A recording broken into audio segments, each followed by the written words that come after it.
शीतलपुर नाम के गांव में बरसात का महीना पूरी तरह से अपने रंग में आ चुका था। बारिश लगातार धरती पर बरस रही थी। चारों ओर सिर्फ बारिश की टप-टप और बहते पानी की आवाजें सुनाई दे रही थीं। इस बार राजा से काफी ज्यादा राशन आया है।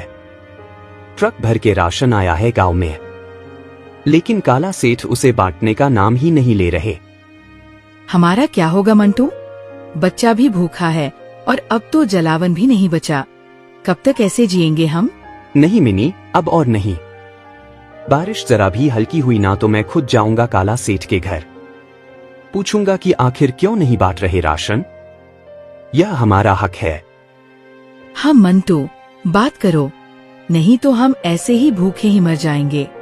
किसी को हमारी परवाह नहीं। काला सेठ अपने घर में आग के पास नौकर से बात कर रहा होता है। अरे काला सेठ जी, इस बार तो बारिश जैसे रुकने का नाम ही नहीं ले रही। कब से झमाझम बरस रही है। तो होने दो बारिश, हमें क्या चिंता। हमारे घर में तो राशन भरा पड़ा है। इतना भरा है कि अगले 3 महीने भी निकल जाएं तो कोई फर्क नहीं पड़ेगा। वो तो है काला सेठ जी, राजा से जो राशन आया था वो तो पहाड़ जैसा ढेर था, मगर आपने तो आधा भी नहीं बांटा गांव वालों को। बाकी सब गोदाम में ही पड़ा है और कुछ तो आपने बेच भी दिया ना। हाँ, अरे बस यही तो मेरी समझदारी है। गरीबों को जितना देना है उतना ही दो, ज्यादा देकर उन्हें आदत क्यों बिगाड़नी। बाकी जो बचा वो मेरे और तुम जैसे समझदार लोगों के लिए है।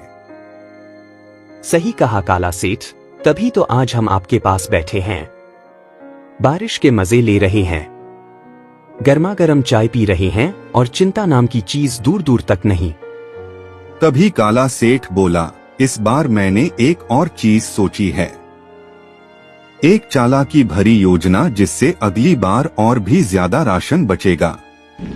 बारिश धीरे धीरे हल्की हो जाती है। मंटू अपने दोस्त कालू के घर जाता है। अरे मंटू, क्या बात है? बारिश अभी अभी रुकी है और तुम सीधा मेरे घर आ गए। कालू भैया, आपको तो पता ही है, पिछले कई दिनों से लगातार बारिश हो रही थी।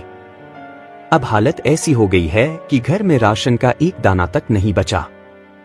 बच्चे भूख से रोते रोते सो जाते हैं। हाँ मंटू, बात तो बिल्कुल सही कह रहे हो। हमारे घर का हाल भी कुछ अलग नहीं है। कल तो बस बचा खुचा आटा किसी तरह से पकाया था, अब तो चूल्हा जलाने का भी कुछ नहीं बचा। अब और इंतजार नहीं कर सकते।